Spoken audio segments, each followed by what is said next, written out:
because they haven't succeeded in getting the guns out of the hands of the American people, nor have they succeeded in taking our freedoms away. And so I can tell you with a certainty, they must do something terrible in order to stop this backlash and regain the sympathy of the mass herds of sheeple out there.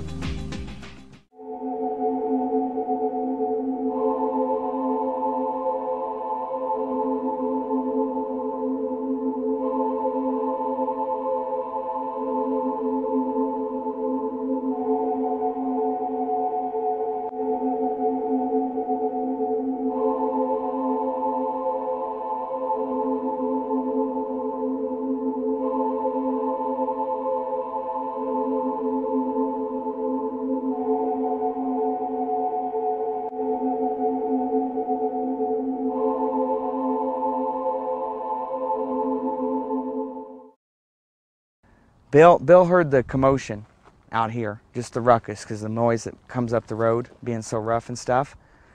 He assumed, I guess, that it was typical high school partiers because they leave their trash and stuff out, and the local property owners all around us had come to us and asked us to run them off because they were destroying gates and fences. He came out, got in his truck. His truck was always parked right out in front of the house there, right past the driveway.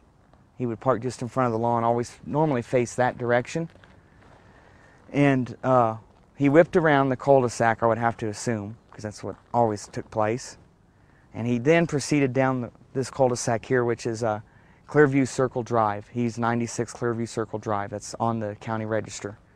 He came down here, and then at that point, he came down to go to this other end of the street, which is right down there. You can see the sign and the gate. Okay, that's where they parked, and that was real common for the high school children and people making noise and throwing trash around and stuff to do. They would park down there. That particular owner owns the rest of the 40 acres down there, and he was particularly perturbed because they would vandalize his fences and cattle troughs.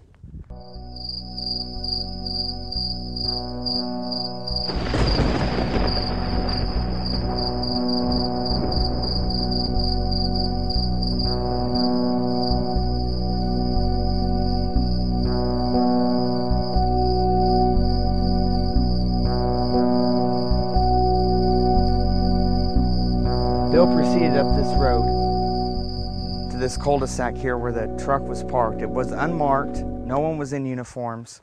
They did not identify themselves. That was it. They had said that in their briefings the very next day. They were parked here. They intentionally had a vehicle with an incredibly loud stereo system, and they made a lot of noise themselves, hooting and hollering. Bill came down and told them, this is based on the law enforcement people that told me this, that were involved that night. Bill told them if they didn't leave, he was calling the police, and they shunned him on. So he then turned around to go back to his home up there and call the police.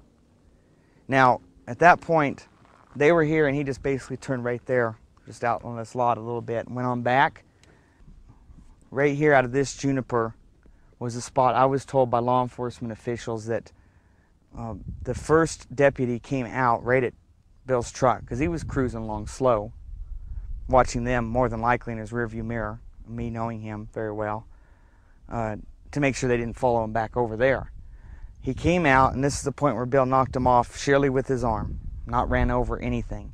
That guy basically just landed on his butt because Bill hit the gas. So he made this little curve here, and this is where he stopped. At this point, according to law enforcement officials, from their briefing and then plus people on site right then, when he stopped, one more person approached the vehicle, but not running. And that's when he did the open hands thing and a sign of, like surrender or whatever.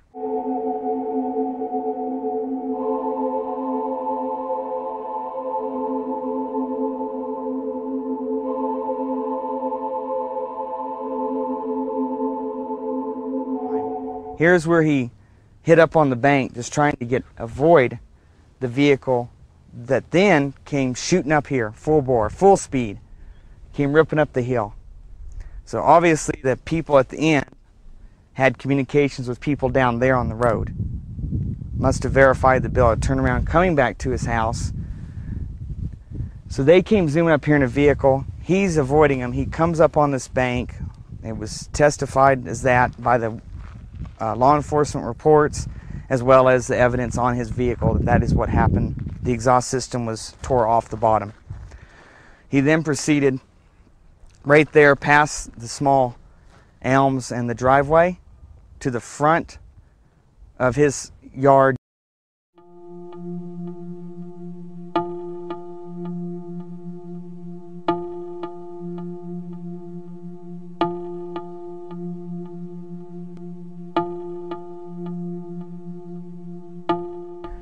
I was told by the law enforcement officials that were on site and ones that had to come up afterwards and get a briefing so they knew what went on roughly, because public was obviously going to be coming to try to come up here, and news crews and all whatnot. They had put out that Bill is not to be let back in that house alive. It was premeditated. It was put out, Bill will not be allowed back in alive.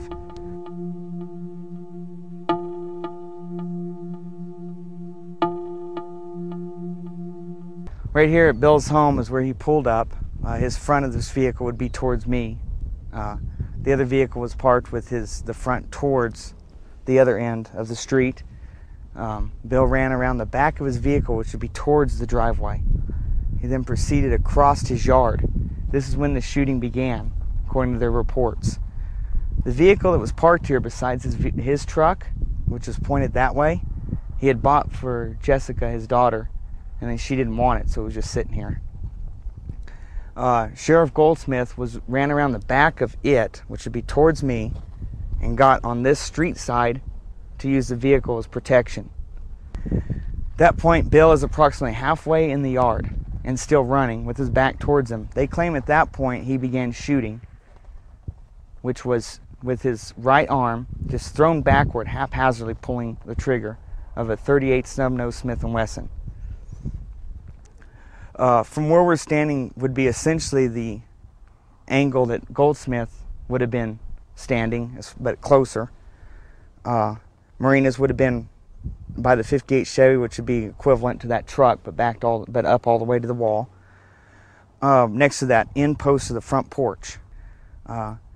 Bill was supposedly shooting backwards like this, which would be back towards the street in reality, that direction. When he hit Marina's, that angle does not work at all. Plus, the bullet hole in the glass of the 58 Chevy indicates a bullet path of approximately this direction through the driver's roll-down window and out the passenger corner of the windshield, indicating clearly it went towards the dome in town, which is the high school field for playing during the winter. At that point, Goldsmith opened fire, hitting Bill several times. Bill fell down right where the porch would start, and the dirt would meet the concrete sidewalk. Next to the planter, you can just slightly see raised on this side favoring me from the front door. That's where he fell. And according to them, they quit shooting and he was dead.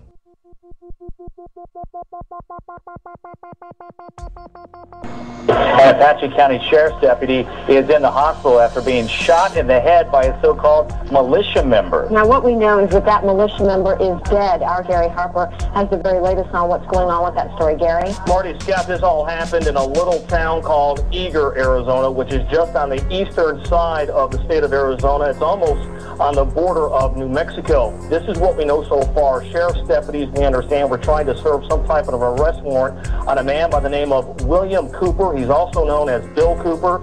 He reportedly has been known to be hostile towards law enforcement, so sheriff's deputies apparently disguised themselves as a bunch of rowdy teenagers in the back of a pickup truck in hopes of luring Cooper out, and it apparently worked. However, when Cooper realized what was happening, he reportedly pulled a gun and shot a 40-year-old deputy in the head. During the gunfight, Cooper himself was shot and he was killed.